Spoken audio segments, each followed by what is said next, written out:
ওখানে মাল করতে গেছিলাম, তাই তোমাদেরকে একটু দেখালাম বাজারটা। হাই বন্ধুরা, আশা করি তোমরা অনেক ভালো আছো, আমি অনেক ভালো আছি। ছোটোখাটো একটা ব্লগ নিয়ে চলে এসেছি, জানি না কতটা ভালো হবে। বাজারে গেছিলাম, দেখো মানে এখানে এমন কোনো সবজি নেই বা এমন কোনো জিনিস নেই যে পাওয়া যায় না।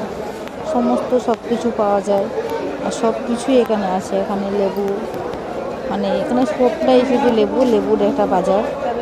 তারপর ওখান থেকে একটু চলে গেলাম, গিয়ে এখানটায় মটরশুঁটি নেওয়ার ছিল, তাই জন্য গেলাম। এখানে মটরশুঁটি নিলাম, তারপর ফের গাজরে চলে আসলাম। তারপরে এখানে কিছু জিনিস আছে। তারপর দেখো পুজো করছি, একটা দাদা ভাই বলছে, সেখান থেকে বেরিয়ে চলে আসলাম। তারপরে এখানে তো জিনিসগুলো দাম বেশি বলে নিলাম না। আর একটা কথা হচ্ছে, এটা নতুন জিনিস, আমি কিন্তু জানি না। দেখো কত সুন্দর দেখতে, আমি দুটো জিনিস নতুন দেখতে পেলাম। এটা একটা, আর এটা একটা দেখো ব্লু কালারের লঙ্কা, এটা আমি ফার্স্ট টাইম দেখলাম, কতটা সুন্দর। তারপরে এই আদা রসুন দোকানে চলে গেলাম, সেটাও নিলাম। নেওয়ার পরে দেখো এখানে সব মাল ভর্তি করে চলে যাচ্ছে। আমরাও সেখান থেকে চলে আসলাম, আমাদের মাল গাড়িতে তুলে নিলাম। এই আমাদের মাল।